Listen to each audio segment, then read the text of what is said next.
This is Anthony Olympio with Six String Country. In these lessons, we're going to be working on Mama Song. It is recorded and written by Cody Jinks, a prominent Texas country artist. The rhythm lesson is going to be fairly straightforward. It's kind of the epitome of, I guess, 4 chords, you would say, and the truth. It's not quite 3 chords because there's 4. But one strumming pattern, really straightforward. It is a lengthy song with a lot of repeated ideas, but it's way more about the lyric than it is about like how many chords we know. But definitely a solid rhythm lesson to just work on some chords, work on our strumming, and a cool song to play along to. The lead stuff, oh yeah, 1 note, 3rd fret capo on both the rhythm and the lead guitar stuff.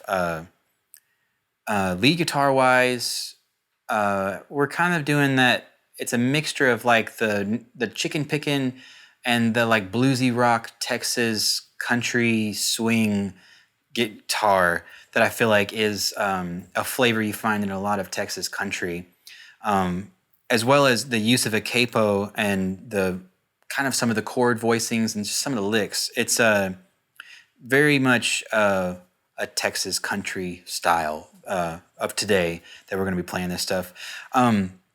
There is an outro solo that's a pretty decent length, pretty cool. It would be a great solo for anyone wanting to get into, playing lead more or playing solos. It's a great solo to dig into, right?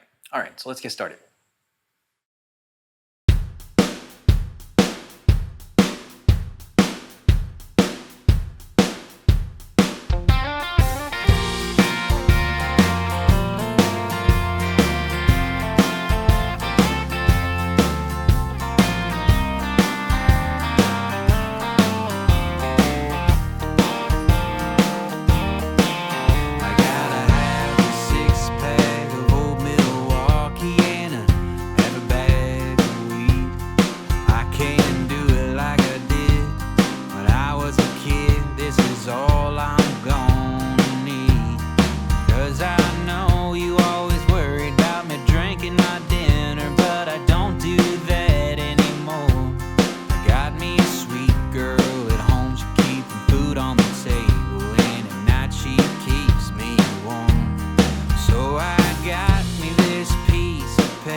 This is the rhythm lesson for Mama Song.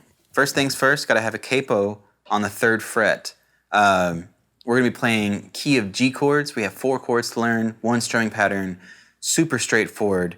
I will note that when I was listening to the recording, it sounds like there were 2 guitars playing, which was very common in recordings, 2 acoustic guitars, one kind of to the left, one kind of to the right in the speakers.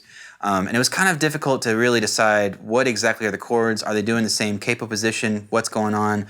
I dug into like some YouTube videos of Cody Jinks playing this song, and he actually he's playing bar chords, which I think is cool. Bar chords are great; they sound awesome. But I don't think in the recording that those are the chords, the only chords being played. To me, I could hear some open strings. So I wanted to both follow what the lead guitar is doing, which is capo 3. And I wanted to make sure I stayed as true to the recording. Blah, blah, blah. Let's go ahead and start digging into the chord progression. In the intro, we're going to use the intro for the verses too, so pay attention here.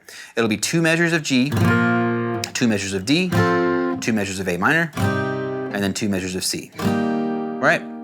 Nothing too crazy there. So let's play that through slowly together, just make sure we're on the same page.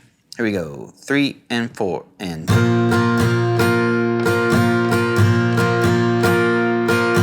D, A minor,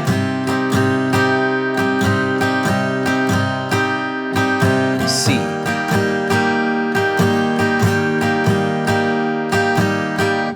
Alrighty. Okay, so let's say that's our main idea for, you know, the verses 2. Moving on into verse 1, we'll play that chord progression 3 times for verse 1. Right? It's a pretty long verse. At the end of those 3 times through, we're going to tack on 2 more measures of C. All right? It's just kind of an extra little tension before we get to the chorus. All right, so now that we know what's going on, we can kind of simplify some things. Let's break up these pieces and play along to a metronome. We'll start with the intro, and this is also what I would call the main verse progression, right? So here's the intro. 1, 1, 2, 3, 4.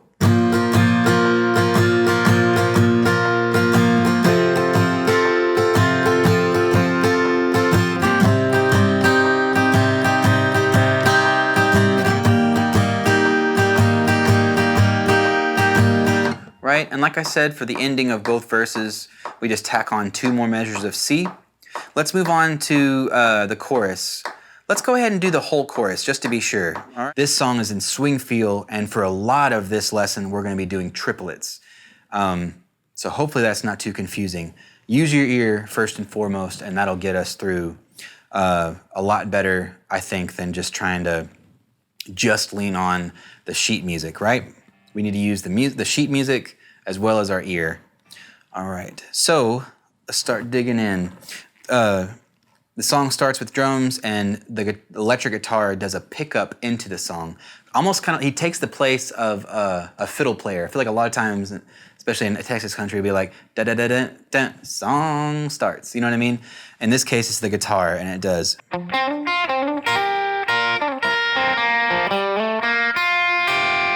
And so on and so forth. So we're arpeggiating a lot of measures that are going to be very similar, and I'll try to remember to say, like, it's a repeat of what we did over the D chord, right? So over the G chord, we do this. We're going to go 3rd fret of the low E, and then 2nd fret of the A, then open D, just kind of walking with the bass, right? And then we'll go 2nd fret of the B, 2nd fret of the A, which is a B note, and then open D. So that is, right, just walking with the bass. Next measure, what we're playing over the D chord. This is the simpler version of it, but we'll get to the other one that repeats later. On the end of 1, I'm gonna some kind of mute. I would say the A string's muted, and then 2nd fret of the D slide up to the 4th fret, and then 3rd fret of the B. So 3, 4, 1. Okay, next measure. This is what a lot of similar stuff over the C chord. It seems like, over the A minor chord, because it goes G, D, A minor, C. So while the A minor chord's playing, we're doing almost like that Stevie Ray Vaughan thing. You know what I mean? Kind of a very similar thing. We'll go on the end of 1, we'll do a muted D, and then 3rd fret of the G, 4th fret of the G, 3rd fret of the B.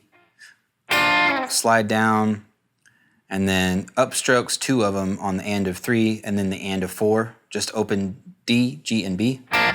And right after that, we get to a solo. I'm going to put that in its own lesson.